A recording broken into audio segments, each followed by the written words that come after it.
This is where most people's trip to the northeast of Nigeria begins and ends. Maiduguri, the capital of Borno State. The popular name used to be Home of Peace, but these days it resembles a fortress. The airport boasts it is one of the best fortified in the world, but it was just the beginning of our journey to find some of the lost children of Chibok. We're about to get aboard the Nigerian Air Force helicopter that's taking us into Chibok.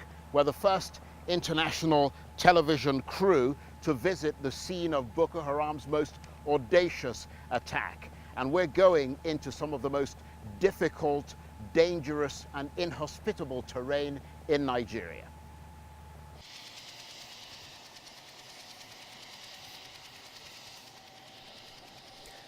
The helicopter ride gave us a good idea of how remote the terrain is, and how easy for Boko Haram to strike, then disappear into the empty spaces. As we approached, you could see from the air just how badly damaged the attack had left the state-run secondary school.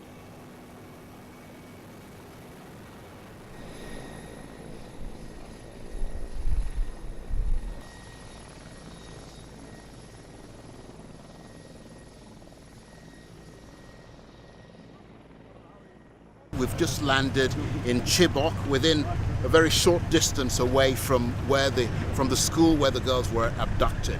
We're just about to get into a number of sort of vehicles, military vehicles, to go in that direction and start talking to the people. So many conflicting reports coming out of Chibok about what actually happened that night. Our hope is that we'll get to the truth of this.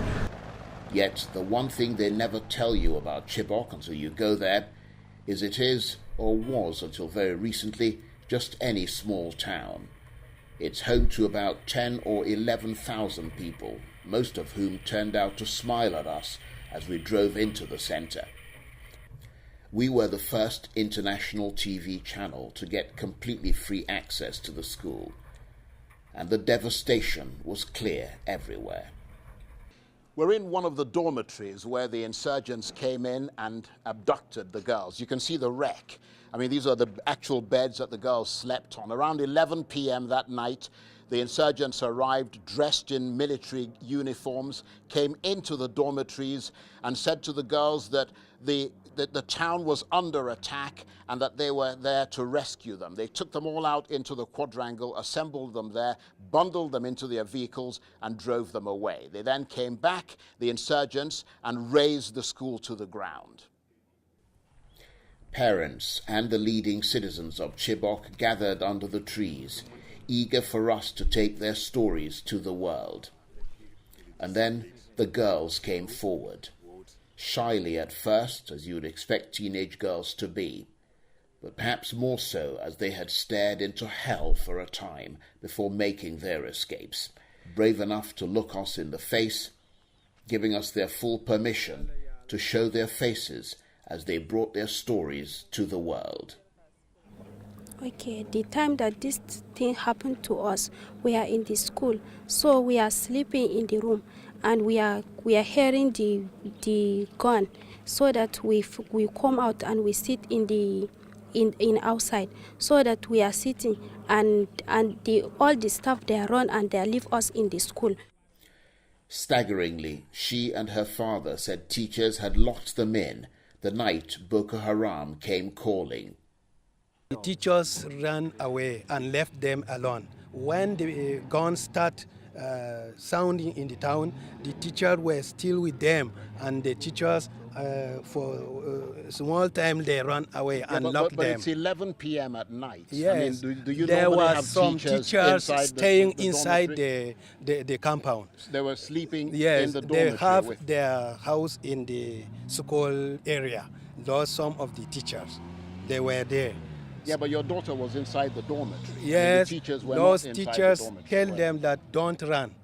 They tell them don't run, and one of the teachers locked the gate, and there is no way for them to escape. 2 others escaped earlier in the abduction, their minds always on the fate of their friends who are still captive after almost a month. When these people carrying us from here, by the time that we reach a certain bush, so we jump out of the car. After we jump, and then when we passed the night, we saw one man passing by, and we told him to assist us, and he assisted us, and he bring us to Chibok. So how do you feel now about your friends and the people you know who are still in those camps? I'm not feeling fine like for them, because I like to go and carry, if people are get the way to go and carry them and bring us and bring them. Do you think they'll be all right? Yes. There are signs of the abduction everywhere. The kidnappers burned everything to the ground, perhaps to terrify the town, perhaps to destroy any clues. We found poignant reminders of school-age innocence in the rubble, soap and toothpaste containers, and a multiplication table. This school, which has become the center of the world's attention, could have been any school almost anywhere. It was time to meet the principal and ask her about some of the discrepancies in the accounts. She wasn't there on the night of the abduction. I was in Maiduguri attending medical treatment. I'm a diabetic patient. I went for medical treatment because every 2 weeks I used to attend the clinic. My daughter, she's not in the hostel, she's in my house. When they heard about the gunshot, then they decided to run away. There was nothing to corroborate each individual account, and there's been a great deal of finger-pointing and blaming about the attack. We met the man who's the local council chairman and whose own house was destroyed on the night of the raid. He's angry about the speed of the reaction. I don't feel anything about the house that are going to bones and all that are bones. That is what it matters. But the children, the daughters that are adopted, that is my pain. How do you feel now that the world is aware of what happened here? So I feel so fine that the world knows what is happening and they will come to our rescue, to assist and rescue our daughter back to us. Do you trust the army here to rescue the children and bring them back?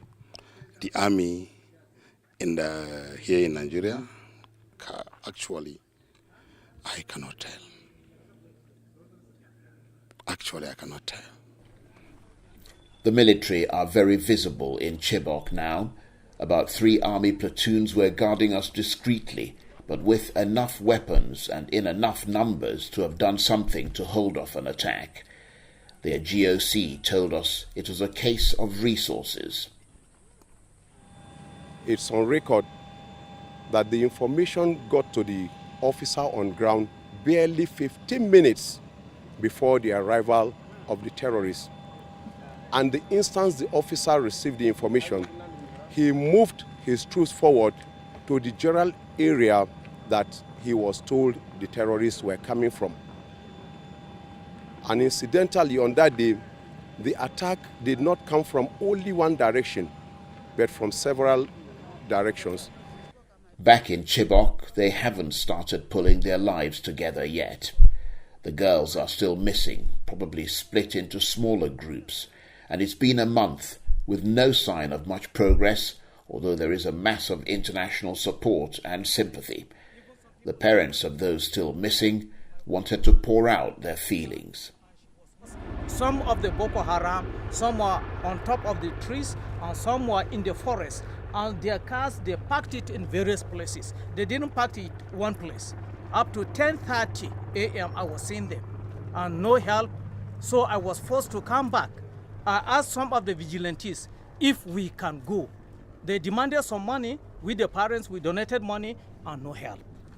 Women crying, men crying, youths crying all over. So I thought it's a lie. I just come in.